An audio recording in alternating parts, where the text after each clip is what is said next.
Welcome to Second Take, the show that focuses on the issues behind the news. Welcome to Second Take, the show that focuses on the issues behind the news. The recently launched World Platinum Investment Council said the volume of vaulted platinum holdings held confidentially is declining. Mining Weekly editor Martin Creamer tells us more. Welcome. Thanks, Shannon. Can you tell us about the World Platinum Investment Council? Well, it's pretty new. I can tell you that sprung on us last month without any prior warning. We knew that they were no longer, Anglo American Platinum was no longer using Johnson Matthey. Johnson Matthey would come here every year. They would give you quite a big report. They would also allow you to interface with them. You'd ask questions. It was across a broad front. It was investment as well as, trying to find new uses of platinum. So this has been narrowed down now. The word investment is huge. So this will deal not with finding new uses of platinum or fuel cells, from what I can see, and it will leave the Platinum Guild to deal with the jewelry, and it'll focus right on the button on the investment side. And then that does need to be interrogated quite a bit, so I hope we do get more out of that, and there is more investment in platinum. People are sort of advocating that governments keep platinum stocks because looking into the future, this could become a very important metal. On that note, why are secret stocks of platinum held and how does it affect the price? What has been happening is that there's been an oversupply over a number of years. People have then got access to this.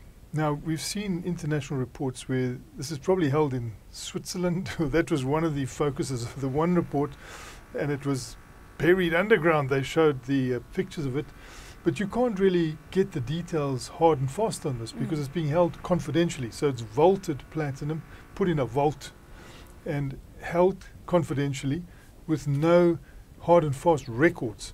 So it always falls out of the statistics. These are hard to come by details. So people haven't been giving you any insight into that. Now, being an investment body, the World Platinum Investment Council, they're saying, no, we've got to know what's going on here. Fortunately, they're reporting that the value or the quantity held in these confidential above ground vaults, and we probably don't know all the details, the value of this, or the ounces, are declining from the 4 million ounces of 2012 down to like 2.58 million. So there's been a fall of about 1.5 million ounces.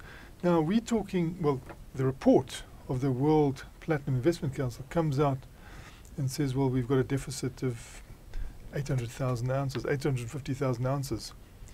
That becomes academic, if you've got the big pile of undisclosed platinum on the side. And so they need to get to the bottom of this. Previously, people have not given you anything on these above ground stocks. So at least there now is a focus on this. And I think it goes to the hub of what is needed by the investment community. It's no good the investment community coming into platinum, buying ETFs, exchange traded funds, and having an idea that, this is going to be a good investment, when somewhere down the line there are a pile of confidential stocks that nobody knows anything about. So this has got to be cleared up. And at last, this World Platinum Investment Council is grabbing that nettle and starting to give you an insight into what is being held unofficially, as it were, and which can be released when needed. We saw it befuddled our price. We were wondering why, with a 5-month strike, you didn't have the price rising.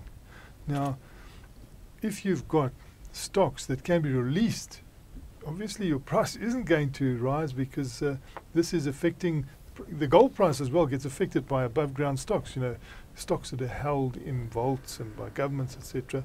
If they're released, obviously it affects the price. So this is a risk to investors that's got to be cleared up, and probably it will now, but it'll need some time to unravel. And we've seen, even with the futures markets, people have been saying, hey, what's going on? And there are a few lawsuits going on now saying that bankers have been sort of unfairly feathering their own nests with this, and something should be done about it. But if you've got above ground stocks that you cannot ascertain it's going to be a risk until this is cleared up. I can remember with the Russians, you could never work out what the stock position of palladium particularly was with the Russians, and this would always weigh on the price. So it's an important factor. They need to try and work out exactly how much exactly there is of this confidentially held stock in vaults. Yeah, make it more transparent. Yeah, it needs to be more transparent. And they used that word in their own quote, and I read into it that we need to know a lot more about exactly how many stocks are on surface and sort of what is coming through from the mines and the recycling factor. So there's several balls in the air that could put investors off, and you don't want them to be put off. Auto catalyst requirements are forecast to be the main industrial platinum driver in 2015. Can you elaborate on that? Yeah, again, it's the auto cat. We've been hoping in South Africa for years for the fuel cell to start moving in. Slowly it's starting to have a role, but in the meantime, this autocatalysis is the thing.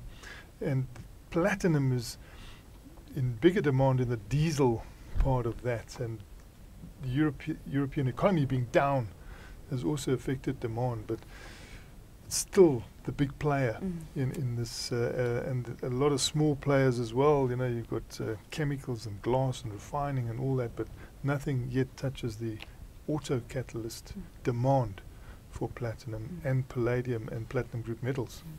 What do you think the future outlook for platinum is going to be?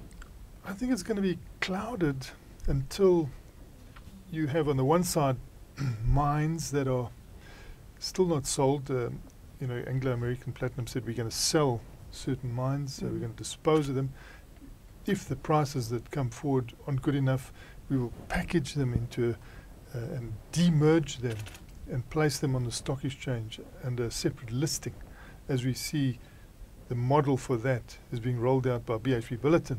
They're doing a similar demerging. So that could still be on the cards.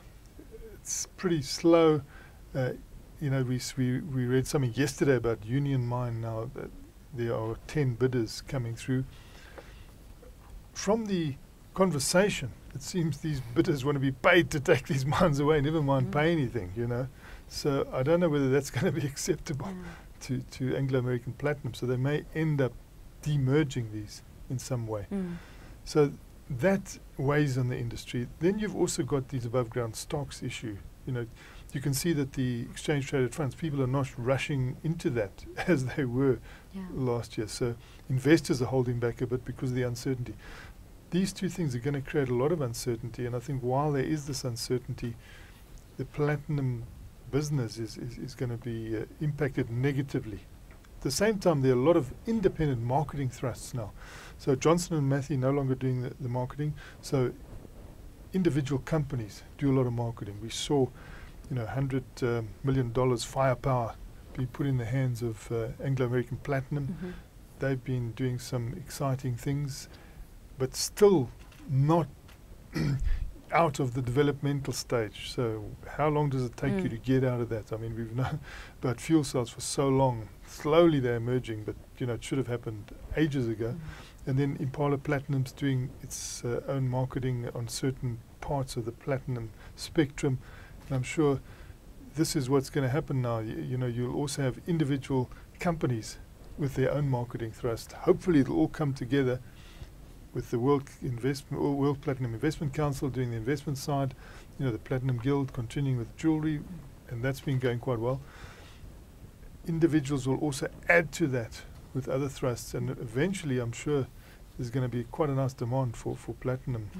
We hope so. It is and should be an important metal of the future. We saw it even being used, in townships in the Free State now to generate electricity, and this is clean electricity. That is all magic to the modern ear. So I'm sure that in time, platinum will come out of this weighed down situation, but it's not going to be immediately. Well, thank you very much, Martin. Great pleasure, Shannon.